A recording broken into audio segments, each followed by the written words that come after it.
لگیا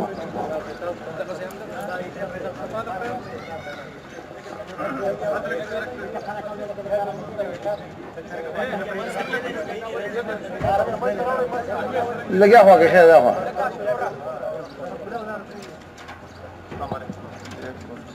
السلام علیکم. أعوذ بالله من الشيطان الرجيم. بسم الله الرحمن الرحيم. ربنا اغفر لنا ولإخواننا الذين سبقونا بالإيمان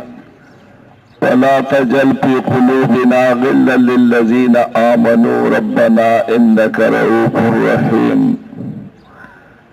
یو خبر خدا وری چې دا ملاقات سے فرض نه دی، لازم نه دی. دته دعا رسی، جنازه رسی، په اخلاص په ته دعا کو او ذکر اذکار کو او دارنګي دا مونږ چې کوم قال الله قال الرسول وایو دې ته وکیدو او دا ثواب دی بابا ته وبخو نو دغه هغه ته پیدا رسی. بیا ملاقات سے حرام نه دی، کوي کوي ناجایز دی. خدا شهده چې ملاقات وکړي نو بیا ځای دې صفونو کې کېنئ، لکه چې بیا ټیم پوره شي بیا مونږ وایو صفونه جوړ کړئ او بیا وایي صفونه نه دي تیار او مولانا وایي تیت کوئ او مونږ وایو ورېږه لږ ورېږه لږ ورېږه نو هغه شی نه ایښو. نو بس چې کوم خلک راځئ ملاقات کوئ، دعا ورته کوئ او نیغ صفونو ته ځئ او په صفونو کې کېنئ. دا زمونږ مشرو زمونږ رهنماو د جماعت اسلامي کاروان ډېره موده ده چلولی دی. د ده په دور کې ډېرې سختې او تکلیفونه راغلي دي او قسمه قسم انقلابات راغلي دي، خو الله خیر کړی دی. دې مرد مؤمن دې مرد آهین هغه سختو ته ځان ټینګ کړی. ټیک د قربانۍ سپایان ورکوي، لارو رهنمایي ورته مشران کوي او چې مشران صحیح رهنمایي ورنکي نو بیا د کارکونانو قرباني سزایي شي، او چې مشران صحیح رهنمایي ورکي نو بیا په لږه قربانۍ باندې غټ غټ کارونه وشي. نو دا به موږ نه وایو چې ده څه کړي دي، د ډېر څه کړي دي. او کشرانو ته پکار دی چې هغه خپلو مشرانو ته دعا کوي، خپلو مشرانو قدر کوي، خپلو مشرانو احترام کوي، خپلو مشرانو پسې سپکې سپورې نه وایي، کنځلې پسې نه کوي، په بده نه یادوي او دعاګانې ورته کوي. ځکه آیات کې الله سوی د صحیح مؤمنانو دا صفت دی چې دوی وایي ربنا اغفر لنا، یا الله موږ ته بخښنه وکړي، ولإخواننا الذين سبقونا بالإيمان، او زمونږ هغه مشرانو ورونو ته بخښنه وکړي چې هغه په ایمان او په مسلمانۍ کې زمونږ نه مخکې اسلام راوړی دی، زمونږ نه مخکې ایمان راوړی دی، زمونږ نه رسول الله پیړۍ ته نږدې دي، هغه خلکو ته بخښنه وکړي او موږ ته بخښنه وکړي.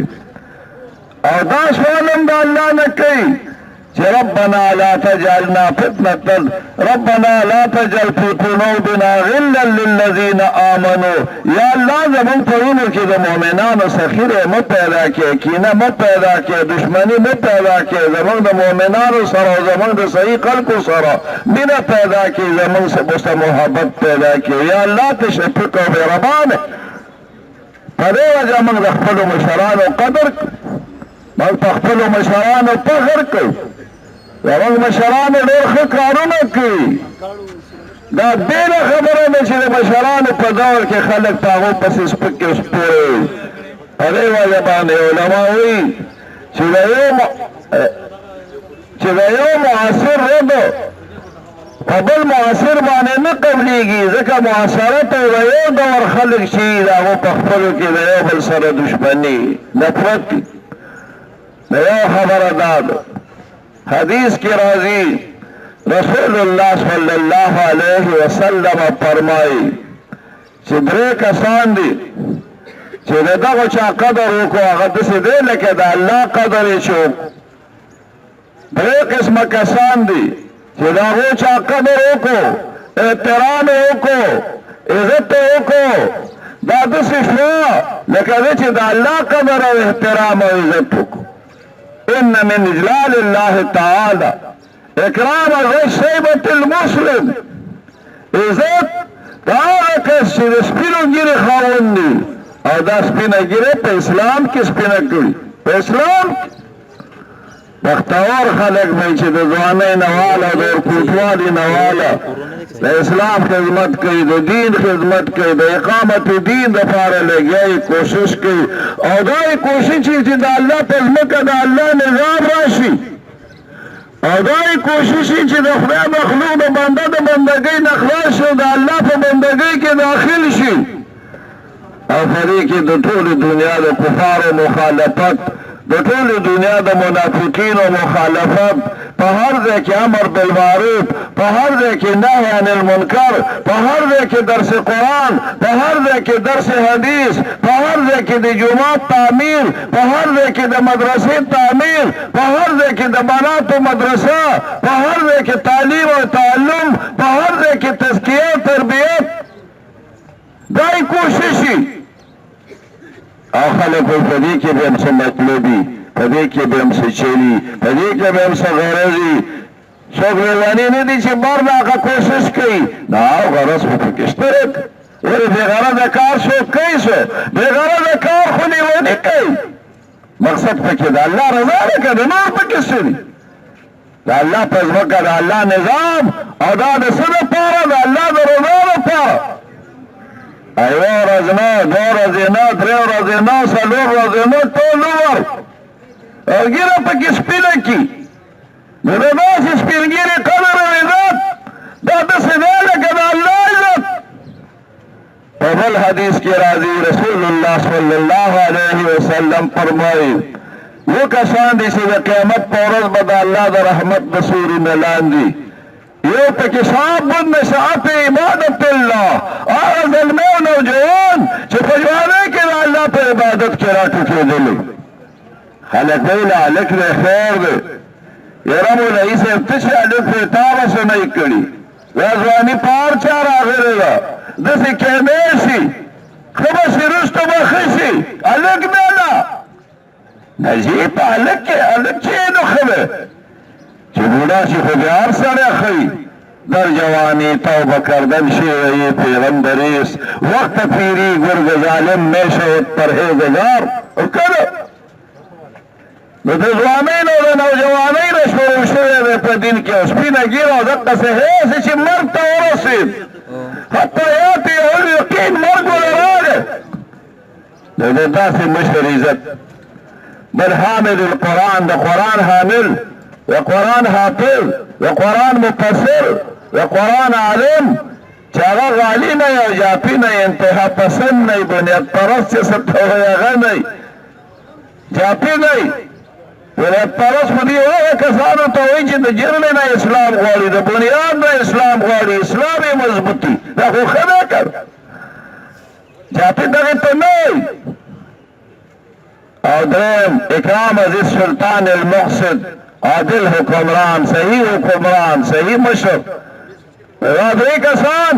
د دې عزت داسې دی لکه د الله عزت شي. دا اخندزاده صاحب دقسې زموږ مشر و، دقسې سپین ږیری و او بل شان سړی و،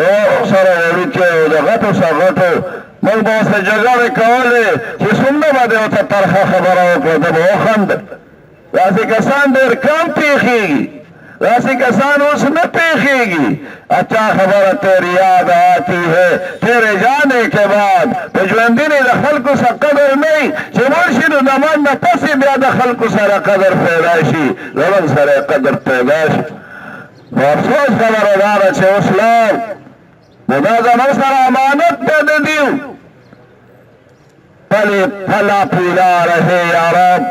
چمن میری امیدوں کا جگر کا پھول میں دے دے کر یہ بوٹے میں نے پالا ہے. دا جماعت دا دینی تنظیم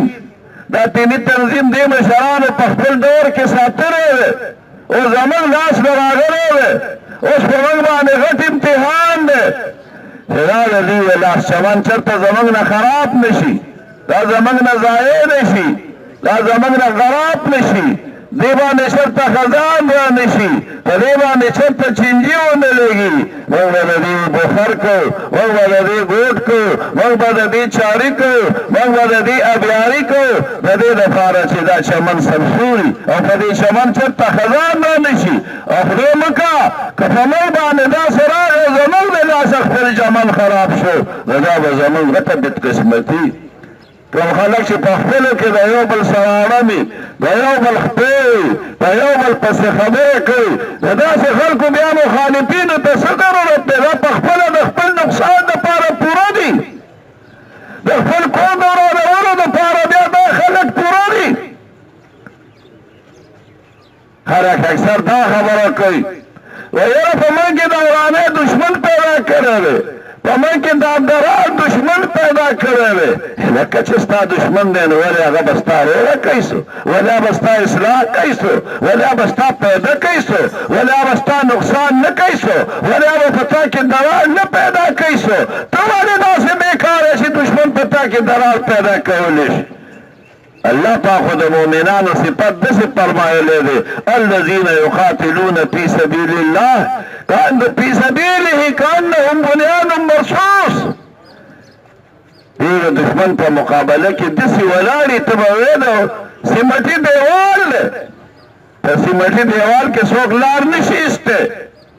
په سیمټي دیوال کې څوک لار نشي ایستی، پسی سامان دیوار کے پسی سے پلائی ہوئی دیوار کے سوگلار نشستے. لہذا پکار دار چی پتا کہ لار و نوزی چی خلق تا مایوسا کی اور خلق تا پدی ملبویا کی چی دعوی خلق ندی چی پدیو کی زمان سازشو نکارو کی چی دچا سازشو نکار کئی دو آگا بیا صحیح خلق نئی. ذکر شاعر پا یوزے کے خپلو خلقو تاوئی چی عجیبہ خلق ہے چی بجلی جسم ہو آسود و خیرمن تم ہو، جس کو دنیا میں آتی ہے کوئی پن تم ہو، جس بجلی جسم ہو آسود و خیرمن تم ہو. تو وقت مسلمان تاوئی چی تا آغا درمنے آغا اوچ خشاکی چی پتا کہ وور دس اثر کئی چی شرانی نشترے. پکار داده چې مسلمان په خپلو کې متحدي، په خپلو کې یوي او دشمن ته دیو کې لار نشي ایستی او څوک د دشمن په لاس کې نه استعمالیږي. او کم کارکونه او کم ملګری چې د دشمن په لاس کې استعمالیږي که شعوري او که غیر شعوري نو یا غدار ده یا قمقل ده. داسې به انشاءالله که خیر نه کوو. ځکه رسول الله صلی الله علیه وسلم فرمایي چې ټول مؤمنان په خپلو کې داسې دي لکه د یو بدن اندامونه، ټول مؤمنان په خپلو کې داسې دي لکه د یو بدن اندامونه.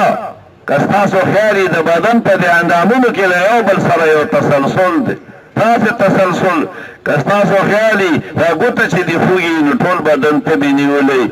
ډاکټران وایي دا تبه څه شی نه دی خو دا د بیمارۍ علامه ده. ډاکټران وایي دا درد څه شی نه دی خو دا د بیمارۍ علامه ده. یو قسم ټلۍ تا ته وایي چې بیمار یې لکه ټیک نه. په دې وجه چې د سړي ګوته خوږي ټول بدن له خوب نه ورځي، چې د سړي ګوته خودي ټول بدن ته بې نیولی. دقسې پکار دا ده چې مسلمانان په خپلو کې د یو بل داسې غم خواري د په یو سړي باندې تکلیف یې د چا تکلیف د ټولې دنیا وي. زه په دې جنازه کې کله خبرې کوم نو د یو ځای خبرې د بل ځای خبرې. نو زما یو رشته دار هغه زمونږ کره راغلی و، نو زمونږ په کور کې ویلي چې داسې زورور دی. زه یې یادولو وی مونږ وایي چې دی به جنازې له راشي د دغه مړي څه بیان به وکړي، د هغه خلکو څه تسلي به وکړي، د هغو زړه به لږه پوهه ونیسي. وایي دی پسې بوس نیت ته لاړ شي.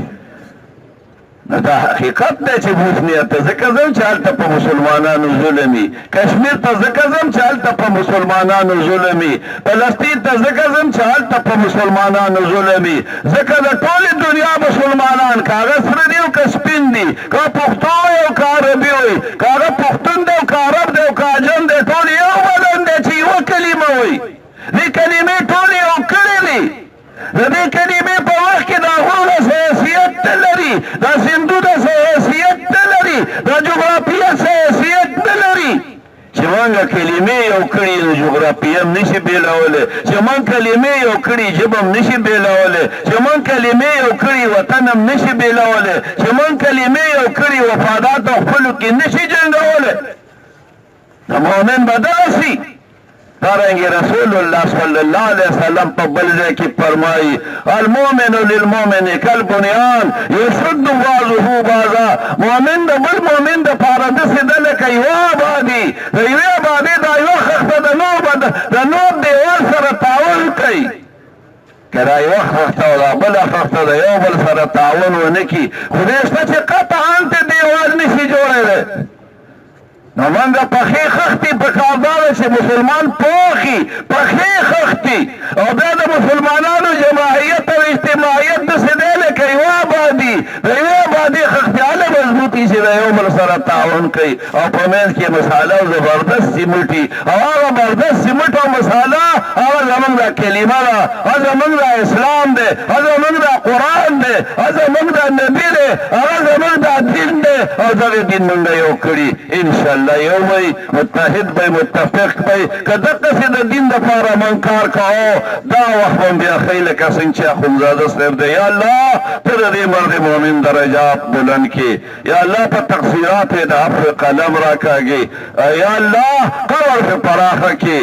یا اللہ پسماندگان علیہ صبر جمیل ورکی وصل اللہ تعالی علیہ خیر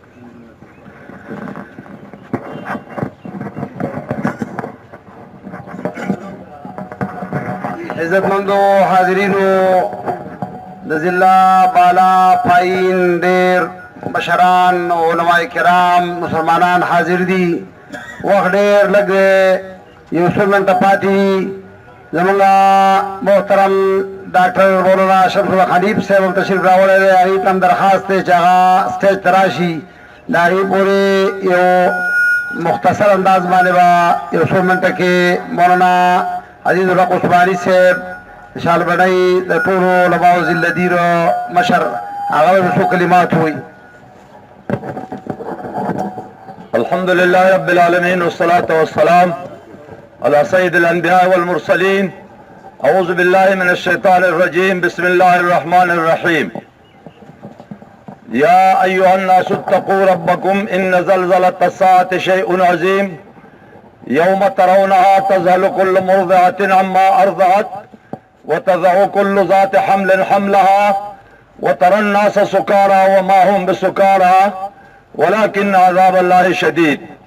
انتہائی قابل قدر محترم علماء کرام درنو مشرانو سپینگیرو د بہر نراغلو ملمنو او د انتہائی قابل قدر د اسلامی قافلے سالار مرحوم اخونزادہ عنایت صاحب سابق امیر جماعت اسلامی ذلدیر لور او بالا امیر او داغ مرحوم پا جنازہ کے شریک و غمجن مسلمانان لورنو السلام علیکم ورحمت اللہ وبرکاتہ اللہ رب العالمین زمانگا استاذ و رب دا تمام عالم رب فرمائی چه خلقت اللہ نے ہوئی رہ گئی او یو رض را روانا دا چه زلزلہ برازی او داغ زلزلے سر برستو قیامت قائمی کی اور رب فرمائی چه زلزلہ دا قیامت تورز دا دیر لوش شہدے پا دا ورز بتا سو گو رئی چه طول خلق با بے ہوش آئی بے ہوش خو سوال ہے چه تنشے کڑی نا رب العالمین اوپر مال چه تنشہ بچا نہیں کڑی او دا اللہ رب العالمین عذاب دیر سخت ہے او دا اللہ دا عذاب دا یہ رہنے با خلق بے ہوش اخکاری درنو مسلمانانو من ماتا فقط قامت قیامتو سوک چوپات شینو دا قیامت قائم شی ذکا القبر اول المنزل من منازل الاخرہ قبر دا قیامت دا پوڑونا ولی پوڑی دا زمان دا رب کریم پا در دعا دا چو اس مرحوم کلا دا دغنیوی کورتا زمانگا تاسو نا جدا کی گی او منگا تاسو دا دن رسختی گو نا اللہ رب العالمین دا حکم مطابق بدتا ہے دو ملائک رازی اللہ دیو کی چی بشیر و مبشر والا راشی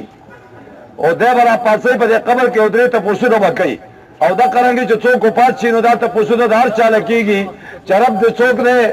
او دن دے کم یو دے او محمد عربی صلی اللہ علیہ وسلم تخکارا کی چی دی صلی پاک کسو آئے اللہ دیو کی چی دا جواب کی مرحوم تا اس بات نصیب شی او درست او ٹک جواب اور کی او مرحوم ته الله کامل مغفرت ورکړي څومره مسلمانان چې دې غم کې شریک شوي دي الله دې اجر عظیم ورکړي او زما د رب په در دعا ده او تاسو را سامر وایي چې مرحوم د اسلامي قافلې سالارو څه خدمت چې د دین اسلام کړی دی او د ملک کې چې څومره خلک کاري د جماعت اسلامي سره شامل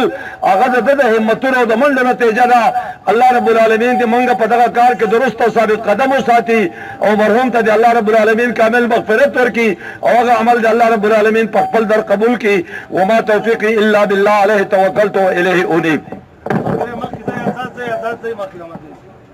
محترم سامعین و حاضرین و حقوق مسلمانان ورونو دا مرحوم دا داسې شخصیت و چې زه یم چې په تاسو حاضرینو کې به داسې څوک نه وي چې د هغې کور غمرازۍ له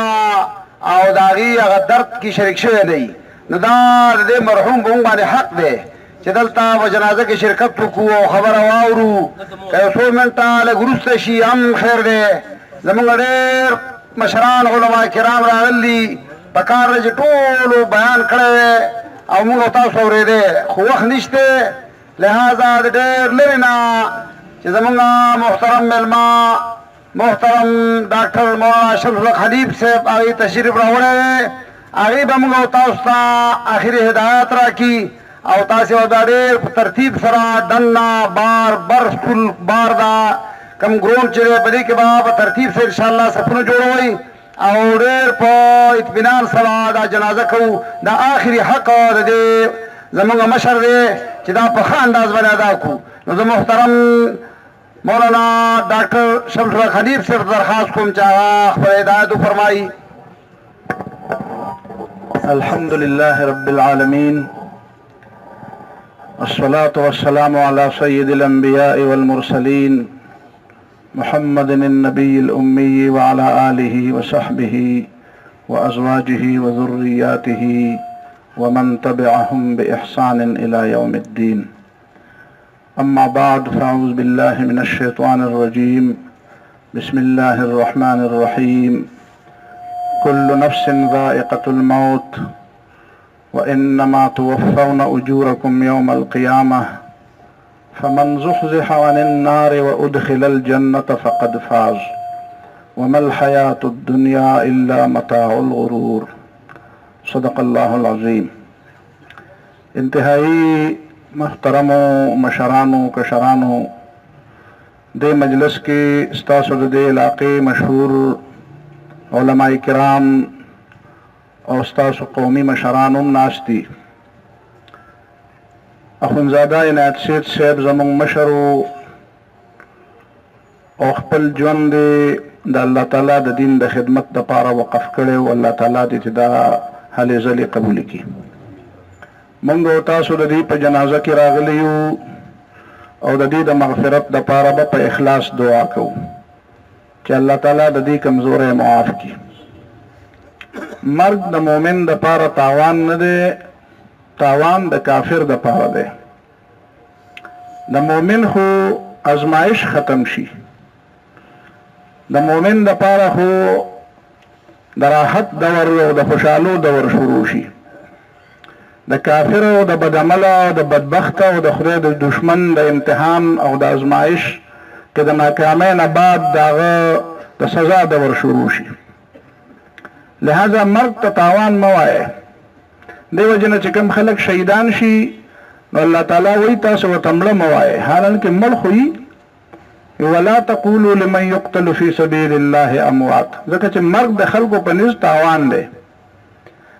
د مؤمن لپاره مرګ تاوان نه دی مؤمن په دې عقیده لري چې دا دنیا د مؤمن د فکر نه ډېره زیاته وړه ده د مؤمن فکر ډېر زیات لوی د مؤمن فکر آفاقي فکري مؤمن په دې دنیا کې دا شي لکه په پنجره کې چې مرغۍ بندوي هر پیغمبر چې وفات کیږي نو الله تعالی ته د وفات نه مخکې تپوس کوي چې دنیا کې پاتې کیږي که مال راځي رسول الله صلی الله علیه وسلم نم الله تعالی تپوس کو د نبی علیہ الصلوۃ والسلام سر د حضرت عائشہ رضی الله تعالی عنها په غیږ کې او رسول الله صلی الله علیه وسلم بر اسمان طرف ته اشاره وکړه نو حضرت عائشہ رضی الله تعالی عنها وایي زه پوه شوم چې چې دا اوس هغه وخت دی چې الله تعالی نبی علیہ السلام ته وی چې بره راځئ که دلته پاتې کېږي. وی بره ماحول او بره عالم غوره که مونږ یې پرېښودو. او دې نه مخکې خپله لور راوغوښته حضرت فاطمه رضی الله تعالی عنها او په دې غوږ کې ورته پټه خبره وکړه نو هغه په ژړا شوه. بیا یې راوغوښته او په دې غوږ کې ورته پټه خبره وکړه نو هغه وخندل. وروسته ته بیا حضرت عایشې رضی الله تعالی عنها تپوس وکړو چې دا څه خبره وه؟ نه یې ویله ورته، خو ورته یې ویې ګوره مور دی ما، حق مې دی در باندې، دا خبره راته وکړه دا صحیح په دغه وخت کې تا ته نبي علیه السلام څه ویلي؟ وی چې اول یې راوغوښتم راته یې ویې چې زه د دنیا نه ځم. نو په ژړا شو. پلار مرګ او بیا د رسول الله صلی الله علیه وسلم وفات. بیا چې دوباره راوغوښتم نو ما ته ویې چې اول ځل به ته د ټولو نه ما په خاندان کې به ته زما سره ملاوېږې، یعنې ما نه پس به ته زر مرې. نو ما وخندل. اصل تاسو به زما مخې ته چې څوک ولاړ یې تاسو سره زما نه که ما او تا ته اوس وویلی چې د اخندزاده صاحب پسې به ستا نمبر وي نو څوک به په خندا شي، هغه لاس اوچت کړي، هېڅوک هم نه خولاوي، هېڅوک هم نه خاندي. د هغې وجه دا ده چې موږ لا دا خبره پوره زده کړې نه ده. موږ په دې د زړه نه مطمئن پوره نه یو. زړه ته هم دا خبره ننېستلې نه ده چې الله پاک چې وایي چې وللآخرة خیر لک من الاولی، د دنیا نه د آخرت ښه دی. بل تحبون العاجله وتذرون الاخره، ستاسو دا نه د دنیا خوښه ده، آخرت پرې دی. والآخرة خیر وابقى، آخرت غوره دی، همیشه پاتې دی. په یو حدیث کې راځي د جنت د یوې خاتون او د یوې ښځې دا نیمه لپټه دا سرپوټکې دا سرپړینه سرپیچک څه چې ورته کوی دا ټوله دنیا پر دنیا کې چې دا سدي دا د هغې قیمت نه دی. تاسو ووایئ دا به د سرو زرو نه جوړي، دا به د هیرو د ملغلرو نه جوړي، دا به د څه شي نه جوړي چې دا ټوله دنیا یې قیمت نه شي پوره کولی. وایي ځکه یې قیمت نه شي پوره کولی چې دنیا فاني ده او هغه چې پټکی به هم باقي پاتې، هغه به زړېږي نه، هغه به خیرنېږي نه، هغه د دنیا پسې ماډل او د دنیا په کارخانه کې نه دی جوړ. نو دا مې درته دې دپاره وی چې مؤمن دې ته وایي مؤمن. علامه اقبال رحمت الله علیه زمونږ دا بچي اوس نه وایي، دا جوانان اوس نه وایي. اخندزاده صاحب به د اقبال شعرونه هم وایي. علامه اقبال رحمه الله فرمایي نشان مرد مؤمن با تو گویم چو مرگ آید تبسم بر لب اوست. د مؤمن نښه درته وښیم، د مؤمن مسلمان نښه درته وښیم، هغه دا وه چې مرګ وله راشي نو د هغه به په خوله باندې خندا یې به موسکی. سید قطب شهید رحمت الله علیه یو ډېر لوی عالم تېر شوی دی په مصر کې. هسې پانسۍ ورته نو خاندلې. یو امریکایي خبره کوي مضمون یې لیکلی دی، وایي د مسلمانانو د دې ټولو خبرو جواب را سره شته، خو په دې یوه خبره نه پوهېږم چې موږ له رواني پانسۍ نه خاندي، ما په دې ټوله دنیا پورې مذاق کوي. دا زمونږ پر حکومتونو پر وسلو پر فوجونو زمونږ پر ټکنالوژي زمونږ پر ساینس په دې باندې لارې توکي، په دې پورې خندا کوي. دا څه شی دی چې مسلمان ته د مرګ کې ښکاري؟ او د دې جواب ما سره نشته. د دې جواب دا د ایمان پر خوند کې دی. ذاق طعم الایمان من رضي بالله ربا، د ایمان په خوند باندې څوک پوهېږي چې د زړه پرې خوشحاله چې الله مې رب دی. وبالاسلام دینا، او د زړه پرې خوشحاله چې اسلام مې دین دی،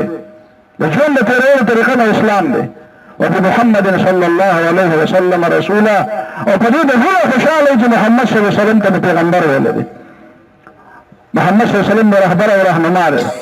د نبی علیه الصلاة والسلام یو صحابي دی حرام زید ملحان. بیر معونه واقعه ده، نبی علیه السلام د خلکو کسان غوښتي و امیر زوی د طفیل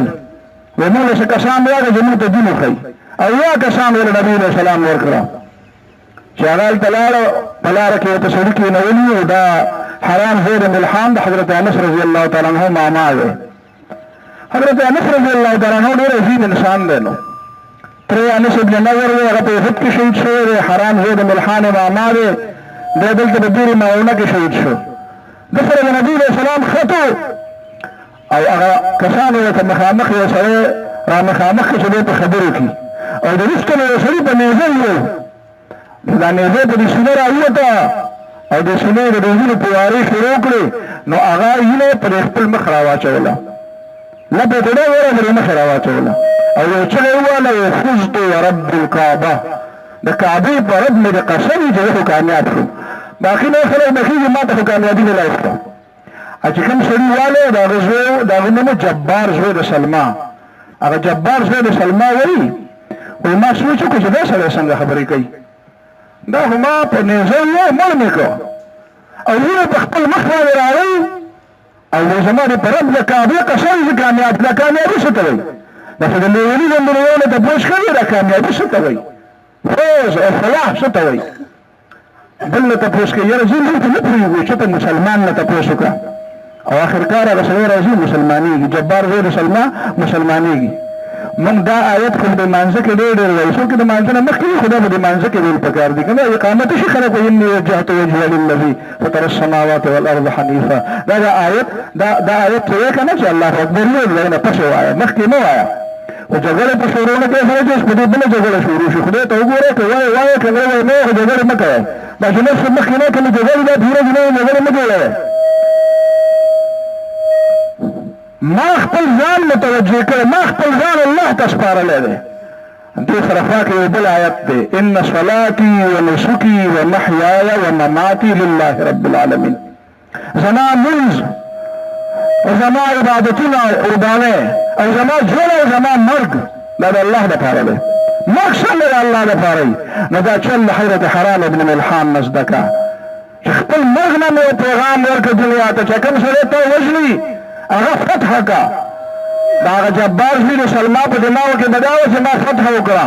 خو مؤمن دې ته وایي چې خپل قاتل هم فتح کړي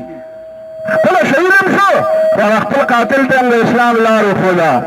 نن دور ضرورت د دې خبره دی چې موږ د خپل عمل او د خپل مرګ او د خپل ژوند نه د اسلام لار خلکو ته وښیو موږ خلکو ته د اسلام لار نه ښیو موږ ته څه نورې لارې ښیو لهذا زما د اخرنۍ خبره ده چې دا ژوند او مرګ دواړه دا د الله دپاره کوي ژوند او مرګ دواړه د الله دپاره کوي ته بیا ګوره چې الله تعالی تعالی د زړه څنګه خواږه درکوي بیا به څنګه اطمینان درکوي الله رب العالمین دې ما او تاسو له دغه اطمینان راکړي او زموږ د مشر نه د الله تعالی دا قبر د جنت د باغچو نه باغچو وګرځوي غلطۍ دې الله معاف کړي او نیکۍ دې الله تعالی قبول کړي وصلی الله تعالی علی خیر خلقه محمد وآله اصحابه اجمعین زموږ حاضرینو لږ شاته د دې مخې د شاته د جنازې لاش نه شا طرف ته لاړ شئ ډېر د رامخکې شوي یې داسې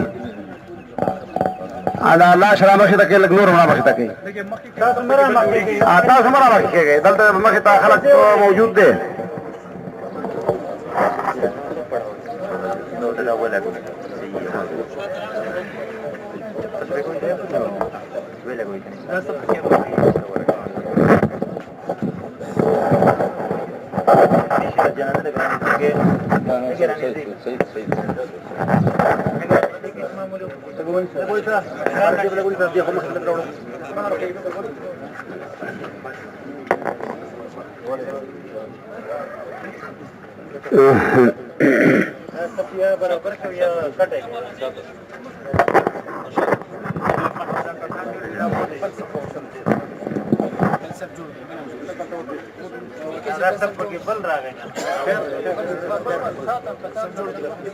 نه نه سب خو دې وران مه راکوئ که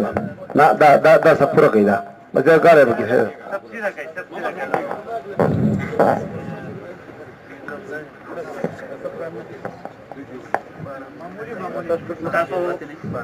صحیح ده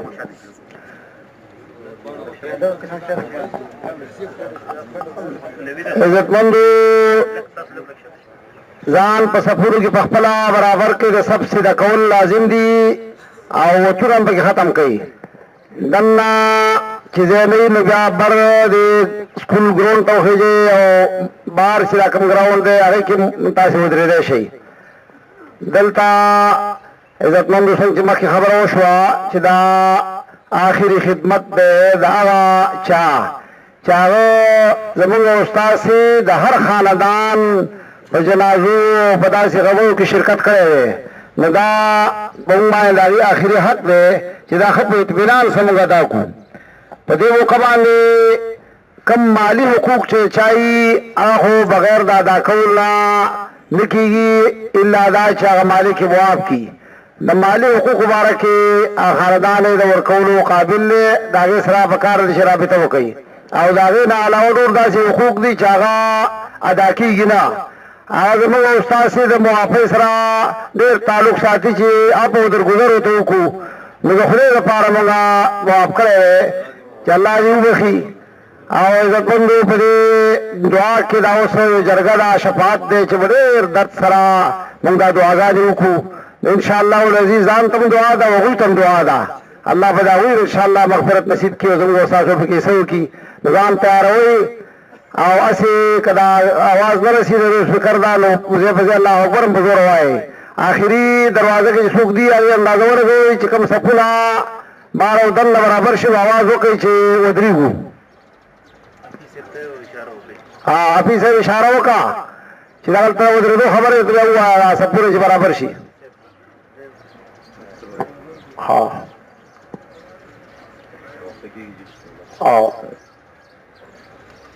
بار سے پدے خلق پدے کرخو کمی دا سے ودرے گئی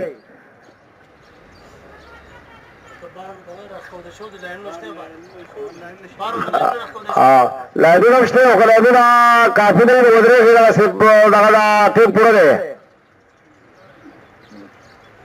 سوئی بس ودری ځان تیار وي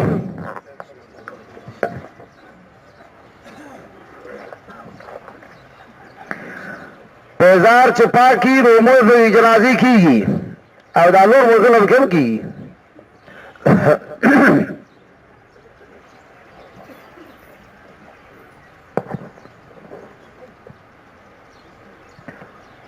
الله اکبر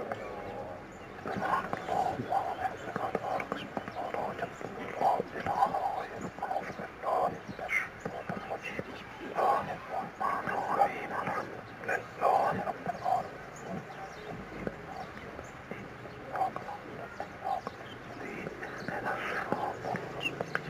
اللهم صل على محمد وعلى آل محمد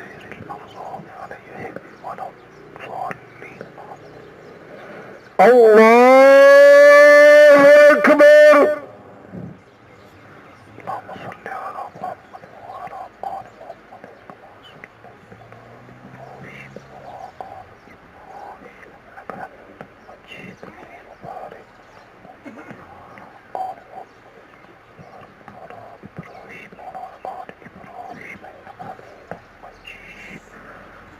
الله أكبر اللهم اغفر لنا وإنا وشرنا وعافنا وصلنا وكبرنا وسكرنا وانصرنا على يده منا ولي الإسلام ومن توفيته منا وتوفه الإيمان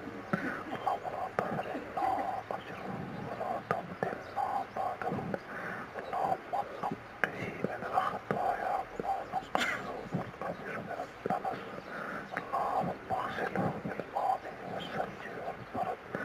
اللهم ادخله دار خير من داره وأهل خير من أهله واعف عنه وعافه وأكرم نزله اللهم أعد بينه وبين خطاياه وما بين المشرق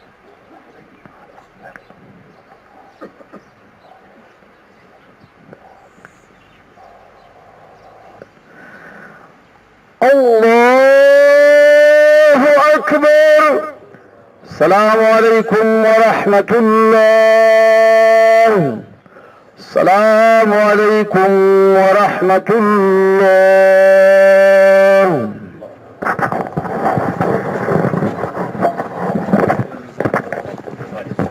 ملګری د اکرام مظاهرو کې په قلاره قلاره دي اللهم بخا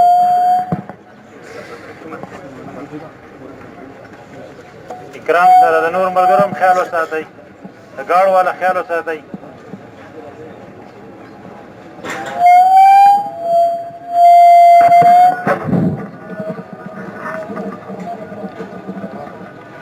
جنازې هم خیال وساتئ او مشرانو هم خیال وساتئ خو په ارام ارام باندې وځئ ګیټ یو دی